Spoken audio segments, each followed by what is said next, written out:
मैं बना लो, पहले सेट करो उसके बाद क्लिक करो।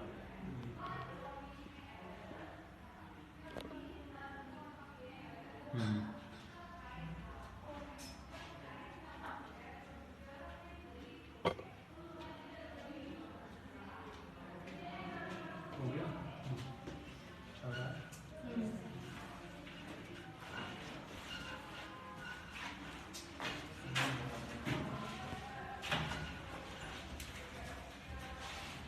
आज हम बात करेंगे किसके बारे में?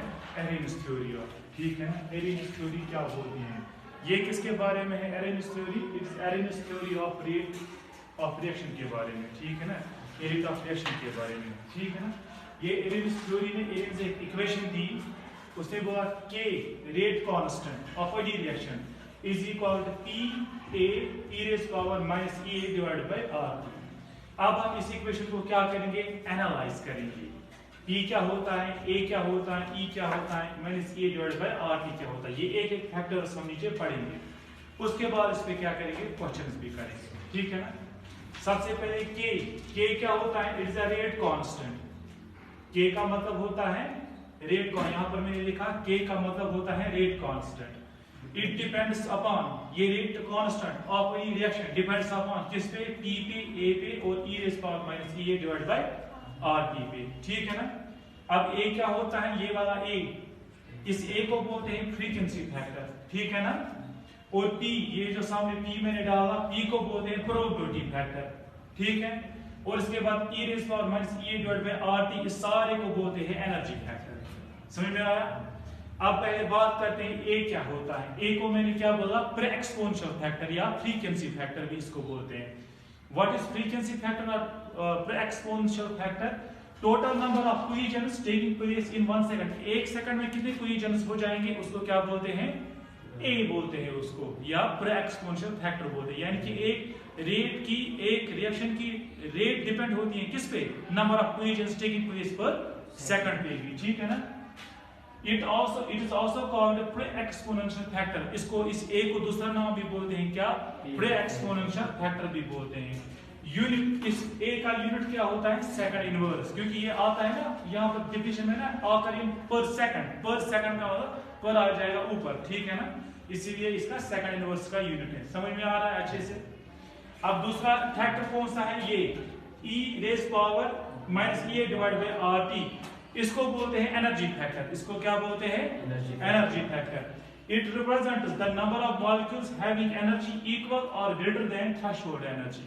आपने पढ़ा होगा थ्रेशोल्ड एनर्जी क्या होती है, एक्टिवेशन एनर्जी क्या होती है। एक रिएक्टेंट्स को वो एनर्जी चाहिए जहां से ये कन्वर्ट हो जाएगा प्रोडक्ट्स में, वो एनर्जी जब इसके पास पहुंचती है ना, उसको क्या बोलते हैं? Threshold energy. कितने आपके पास जो रिएक्टेंट मॉलिक्यूल्स हैं, कितने के पास वो थ्रेशोल्ड एनर्जी है, या उसे ज्यादा है या उसे बराबर है, उससे बराबर है तो उसको क्या बोलते हैं? Energy factor. यहाँ पर मैंने आपको समझाने के लिए दिखाया, ये मैंने ग्राफ बनाया, ये एक एक्सोथर्मिक रिएक्शन का ग्राफ है, ये एक एंडोथर्मिक रिएक्शन का ग्राफ है, ठीक है ना? यहाँ से आपको आ जाएगा समझ में ये थ्रेशोल्ड एनर्जी क्या होती है। मानो ये मेरी यहाँ पर एक रिएक्टेंट्स है A B, फॉर एग्जांपल इनको कन्वर्ट होना है प्रोडक्ट्स में। यहाँ पर फॉर एग्जांपल ये है A और B, यहाँ पर रिएक्टेंट्स है, इनको कन्वर्ट होना है यहाँ पर प्रोडक्ट्स में। अब इनके पास वो एनर्जी नहीं है कि ये कन्वर्ट हो जाएंगे प्रोडक्ट्स में, तो हमें इसको एनर्जी सप्लाई करनी पड़ती है। क्या करनी पड़ती है? सप्लाई।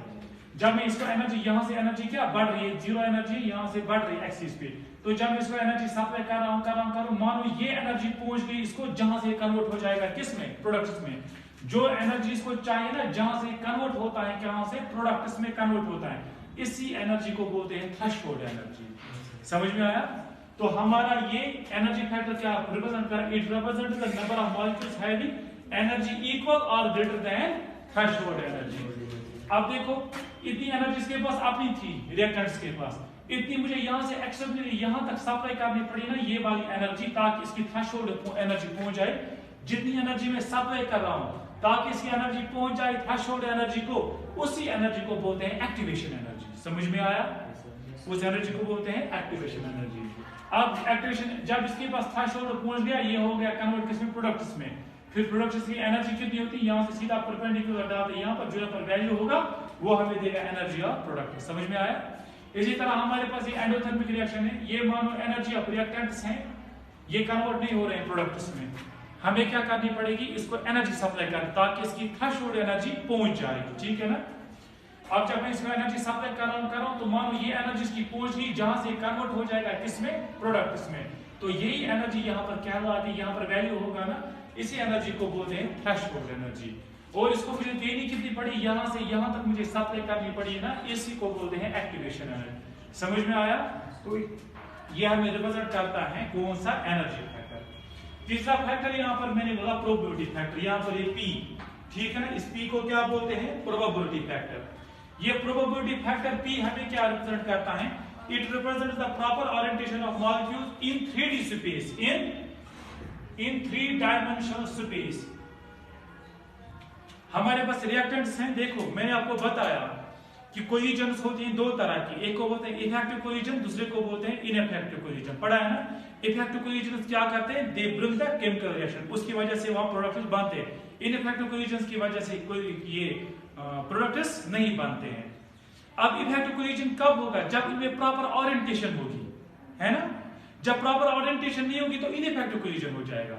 मैंने एग्जांपल यहाँ एग्जांपल समझाऊंगा मैं यहाँ पर, प्रॉपर ओरिएंटेशन क्या मतलब होता है। जैसे NO2 मॉलिक्यूल मैंने यहाँ पर दिखाया, NO2 और एक दूसरा NO2, इनको मिलना है, ये बनाएगा N2O4 बनाएगा। तो यहाँ पर NN को मिलना है, जब N और N आपस में कोलिजन करेंगे तो N2O4 बन जाएगा। तो यहाँ पर क्या हो गया, प्रॉपर ओरिएंटेशन में कोलिजन हो गया। ये हमें दिखाता है प्रॉपर और प्रोबेबिलिटी फैक्टर। ज्यादा ओरिएंटेशन, अच्छा अगर ओरिएंटेशन में होंगे तो फैक्टर ये कन्वर्ट हो जाएंगे प्रोडक्ट्स में। अब देखो यही मैंने यहाँ पर यही मॉलिक्यूल मैंने इसकी ओरिएंटेशन सही नहीं, यहाँ पर ऑक्सीजन इसकी नाइट्रोजन एसिड में कोलिजन हो जाएगा, नाइट्रोजन ऑक्सीजन को मिलना नहीं है, नाइट्रोजन नाइट्रोजन को मिलना है, तो ये कन्वर्ट नहीं हो जाएगा, नो प्रॉपर ओरिएंटेशन, इनकी ओरिएंटेशन ही नहीं, ये प्रोडक्ट्स में कन्वर्ट नहीं हो जाएंगे। समझ में आया अच्छे से। अब अगर प्रोबेबिलिटी का फैक्टर इफ पी का वैल्यू होगा 1, यानी कि 100% मॉलिक्यूल्स क्या है, प्रॉपर ओरिएंटेशन में, ठीक है ना, इसका मतलब सारा कन्वर्ट हो जाएगा किसमें, प्रोडक्ट्स में। अगर पी का वैल्यू होगा 0.75 तो 75% के मॉलिक्यूल्स की है प्रॉपर ओरिएंटेशन। अगर पी का वैल्यू होगा, ये होगा 50%, तो 50% molecules have proper orientation in 3D space. समझ में आया, इस पॉइंट को लिखो।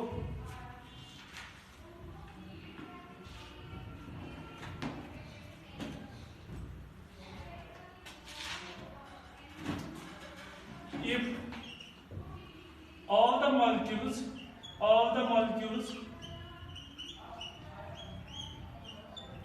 have proper orientation,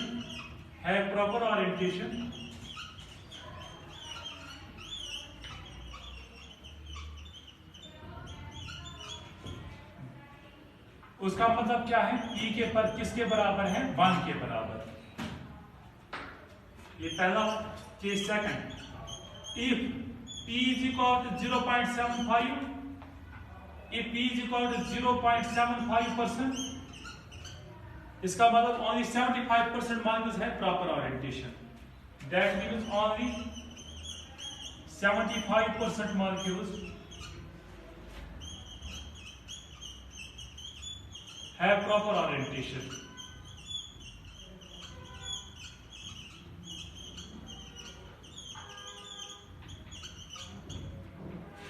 अगर P का value, if P is equal to 50%, that means half of the molecules have proper orientation. Means half of the molecules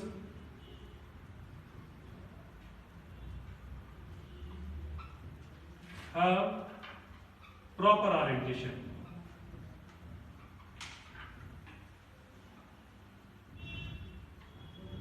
समझ में आया। तो हमारे पास ये इक्वेशन क्या थी,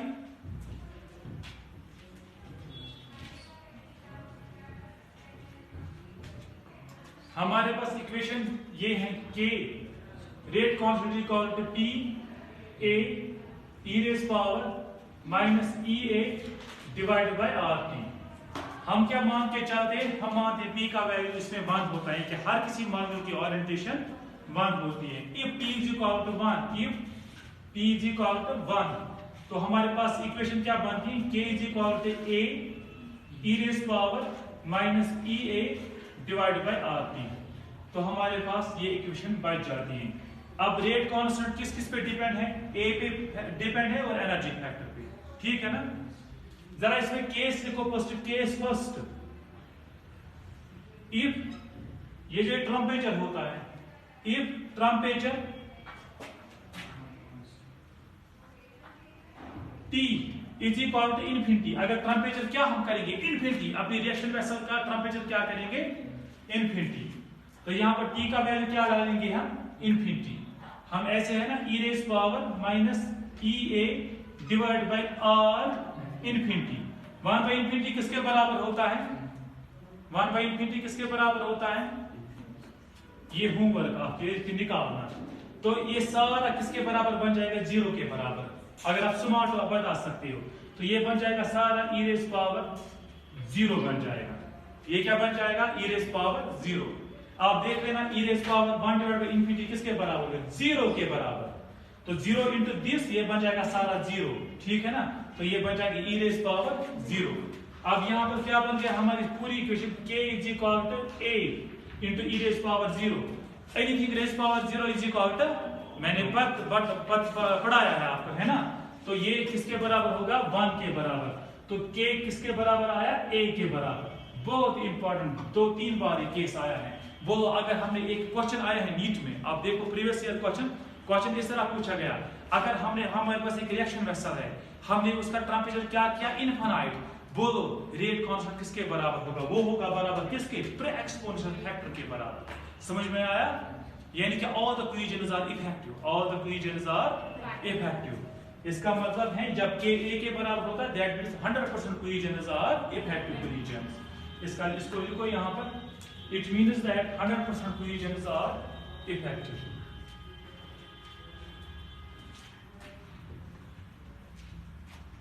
It means 100% equations, ऐसे लिखेंगे all the equations are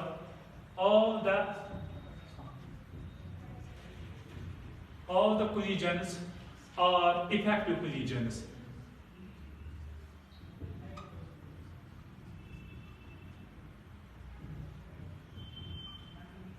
समझ में आया? अब जरा मैं केस सेकंड करता हूं। इफ EA क्या होता है? Activation energy. यदि मैंने बताया ना EA यहां पर क्या है? Activation energy. R है टेम्परेचर, T क्या है? R है गैस कांस्टेंट, T है temperature. If activation energy is 0, यानी कि हमें एक्टिवेशन एनर्जी कुछ देनी ही नहीं पड़ रही है, रिएक्टेंट्स के पास उतनी एनर्जी है कि वो कन्वर्ट हो रहे प्रोडक्ट्स में। एक्टिवेशन एनर्जी क्या है? 0। इस तरह इक्वेशन आ रही है, ग्राफ इस तरह आ रहा है। अगर कुछ एनर्जी देनी पड़ेगी तो इस तरह आएगा ग्राफ, आएगा ना। तो इसका मतलब एनर्जी हमें एक्टिवेशन कुछ देनी नहीं पड़ी, ये एनर्जी ऑफ रिएक्टेंट्स है और यहाँ पर सीधा एनर्जी ऑफ प्रोडक्ट्स बढ़ रही है, सीधे प्रोडक्ट्स में कन्वर्ट हो रहा है। अब अगर वो या तो इस तरह हो जाएगा, है ना, या तो वो इस तरह हो जाएगा।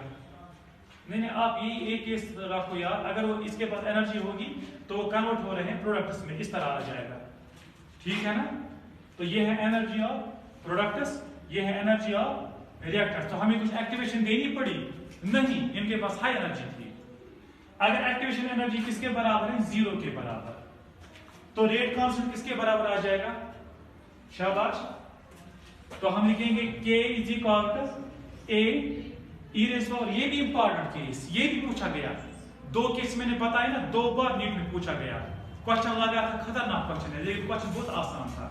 मैं आपको बताऊं, मैंने एक एग्जाम दिया है ना CSIR नेट में, वहां पर भी ये क्वेश्चन पूछा गया था। अगर हमने एक्टिवेशन एनर्जी बना दी, क्या बना दी? 0। बोलो रेट कांस्टेंट किसके बराबर? रेट ऑफ रिएक्शन किसके बराबर होगी? वो फ्रैक्शन फैक्टर के बराबर होती है। कैसे? आप देखो e रेज़ पावर, अब a को मैंने क्या किया? a को मैंने कर दिया 0, ये बन गया 0 divide by RT। 0 divide by RT किसके बराबर होगा? 0 के बराबर, ठीक है ना। अब ये 0 और इन्फिनिटी में क्यों पढ़ रहे हो? Is equal to a e raise power 0, anything raise power 0 is equal to 1। तो ये k यहां पर क्या किसके बराबर निकला? 1, a के बराबर। तो इसमें भी all the equations are effective equations. So it also means that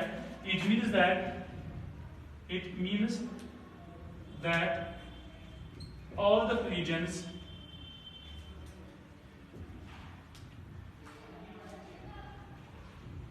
collisions are effective.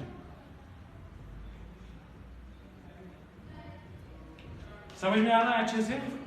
अब हम इस इक्वेशन को लगाएंगे ln, क्या लगाएंगे? इसके बाद हम देखेंगे ये कौन सी इक्वेशन फॉलो कर रहा है। क्या ये स्ट्रेट लाइन इक्वेशन फॉलो कर रहा है, क्या ये पैराबोला इक्वेशन फॉलो कर रहा है, या ये कौन सी इक्वेशन कर रहा है फॉलो। ठीक है ना? हम लेंगे यहां पर इक्वेशन,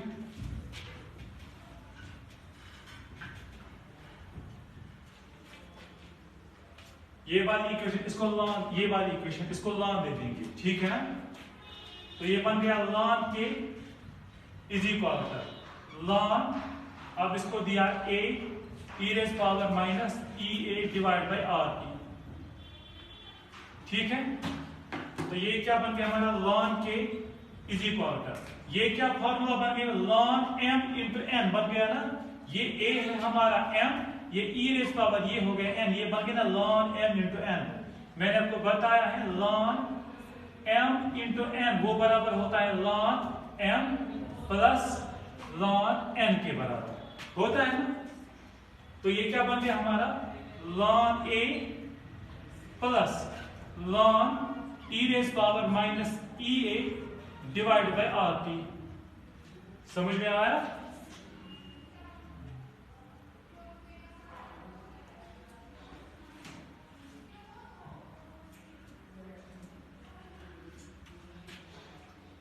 अब जरा यहां ध्यान दे दो, यहां पर क्या बन गया, ये यहां पर फिर से एक फॉर्मूला बन गया ln m rays power n। ये ln है, ये m है, ये सारा रेज़ पावर इसको क्या है n। आपको मैंने पढ़ाया है ln m rays power n, m rays power n वो किसके बराबर n आता है सामने, वो बनता है m इंटू ln m के बराबर। तो ये n आ जाएगा सामने, क्या बन जाएगा ln k is equal to ln a plus, अब ये आ गया सामने कौन सा, इसका n क्या है minus e a divide by r t और ln e, ये है ना। ln e जो होता है वो 1 के बराबर होता है, किसके बराबर 1 के बराबर। तो ये क्या बन गया ln k is equal to ln a, ये प्लस माइनस क्या हुआ minus e a divide by r t। समझ में आया? अब देखो ये यहां पर है प्लस, ये प्लस है ना यहां पर, जरा ध्यान दे दो, ये प्लस ln a है, इसको मैं इस तरह लिखता हूं, कुछ फर्क है। तो ये क्या बन गया ln k is equal to minus e a divide by r t, ये मैंने यहां से लिखा प्लस ln a। समझ में आया? जरा इक्वेशन देखो, ये है y, ये है हमारा mx, ये हमारा है c। इसमें m कौन सा है, e एक कौन, e एक्टिवेशन एनर्जी, और r हमारा ये है m के बराबर, और t क्या हमारा है वेरिएबल x है। ठीक है ना? अगर इसकी इक्वेशन, अगर इसका ग्राफ डालेंगे तो ये कौन सी इक्वेशन फॉलो कर रहा है, स्ट्रेट लाइन इक्वेशन। अगर इसका ग्राफ डालेंगे किस तरह आएगा, शाबाश, अगर इसका ग्राफ डालेंगे यहां से y क्या है हमारा, y एक्सिस में क्या है ln k। ठीक है ना? और x एक्सिस में क्या है 1 ओवर t है। ठीक है ना? और यहां पर हमारा इंटरसेप्ट है ना, और यहां पर स्लोप क्या हमारा e a divide by r, ये पॉजिटिव स्लोप है नेगेटिव स्लोप। तो स्लोप कैसा आएगा, इस तरह आएगा, इस तरह आएगा, इस तरह आ जाएगा। ठीक है ना? और हमारा स्लोप किसके बराबर है, स्लोप किसके बराबर हमारा है, slope minus e a divided by r के बराबर है ना। तो हमारा इंटरसेप्ट किसके बराबर है, इंटरसेप्ट हुआ यहां से यहां तक कितना वैल्यू है, उसको बोलते हैं इंटरसेप्ट, कितना है हमारा ln a के बराबर। समझ में आया? क्लियर बात? जरा एक क्वेश्चन, हाँ हो गया, जरा एक क्वेश्चन लिखो, if the slope of ln k versus 1 over t is -1, find the activation energy, find the activation energy। ये क्वेश्चन लग रहा है ना, लिखा ना क्वेश्चन। IIT ये JEE एडवांस में पूछा गया क्वेश्चन, ये क्वेश्चन है, लेकिन दिमाग होना चाहिए बच्चे का बराबर। देखो क्या है, कितना, अब देखो मैं प्रोसीजर का करता हूं, आसान है, एक सेटअप में 4 मार्क। देखो if the slope of lawn के वर्सेस 1/t, बोल रहा है कि इसका और इसका जो स्लोप है वो किसके बराबर है, -1 के बराबर। आप बताएं एक्टिवेशन एनर्जी। तो ये हमें बोल रहा है ना कि ये क्या हमें बोल रहा है, इसका सॉल्यूशन ये हमें बोल रहा है ना कि स्लोप क्या है, -EA/r जो है वो है -1 के बराबर। यही बोल रहा है ना, if the slope of lawn के वर्सेस 1/t, स्लोप है किसके, कौन सा जो निकाला गया लॉन के और 1/t के दरमियान वो -1 है, यानी कि स्लोप किसके बराबर है, -1 के बराबर है। आपको बोल रहे हैं बताओ एक्टिवेशन एनर्जी। तो हमें पता है ना स्लोप किसके बराबर होता है, -EA/r, यानी कि ये वही से बोल रहा है -EA/r किसके बराबर है, -1 के बराबर। क्लियर बात। तो आप देखो ये -EA, ये r इसको डिवाइड में है, ये आ जाएगा इसको मल्टीप्लाई, ये क्या बन जाएगा, -1 × r क्या बन गया, इज इक्वल टू -r। समझ में आया, माइनस माइनस हुआ कैंसल, तो एक्टिवेशन एनर्जी किसके बराबर निकली, r के बराबर। समझ में आया। r का वैल्यू कितना होता है, वहां पर वैल्यूज थे, r का वैल्यू कितना होता है,